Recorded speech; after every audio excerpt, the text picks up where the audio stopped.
रेवतीचा विहानच्या घरात प्रवेश तर झाला होता, पण तिच्या मनात प्रश्नांचा भडीमार होता.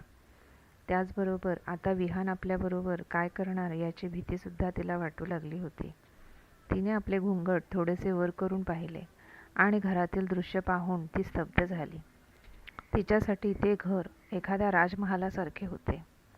ते दृश्य पाहून तिचे डोळे भारावून गेले. तेवढ्यात, "मॅडम, तुम्ही फ्रेश होऊन घ्या, मी चहा नाश्त्याचे पाहतो," असे बोलत एका खोलीकडे बोट दाखवत झैद म्हणाला. तसे रेवतीने हडबडून त्या घुंगटमधूनच मान हलवत होकार दिला आणि घाबरत घाबरत ती त्या खोलीच्या दिशेने निघाली.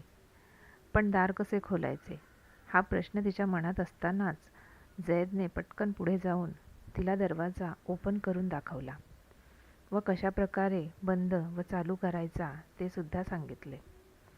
त्याने तिला सांगितले, "कपाटातले नेहा मॅडमचे कपडे आहेत, हवं तर तुम्ही ते घालू शकता."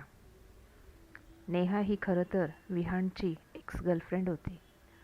जेव्हा कधी त्या दोघांना एकत्र टाइम स्पेंड करायचा असायचा तेव्हा ते दोघेही फ्लॅटवर येत असत.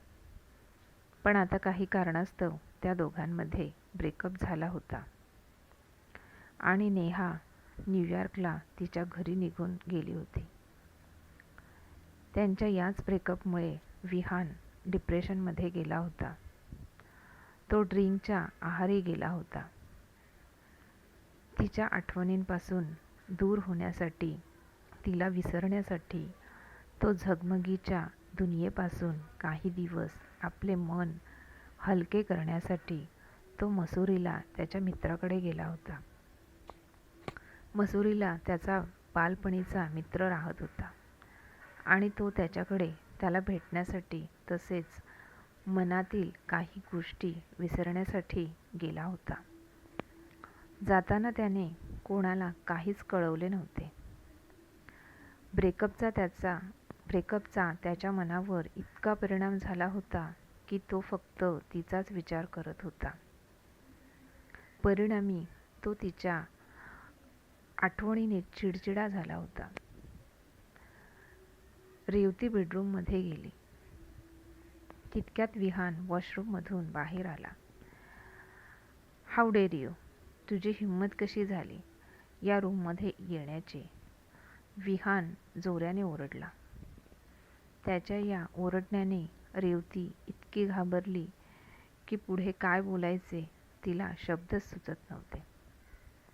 विहानचे ओरडणे ऐकून झैद ताबडतोब किचनमधून बाहेर आला. "सॉरी बॉस, मिस मॅडमांना सांगितले होते रूममध्ये जायला," झैद म्हणाला. "तिला आत्ताच्या आत्ता दुसऱ्या खोलीमध्ये जायला सांग." विहान चिडून बोलला. ओके बॉस, ठीक आहे, मी सांगतो त्यांना."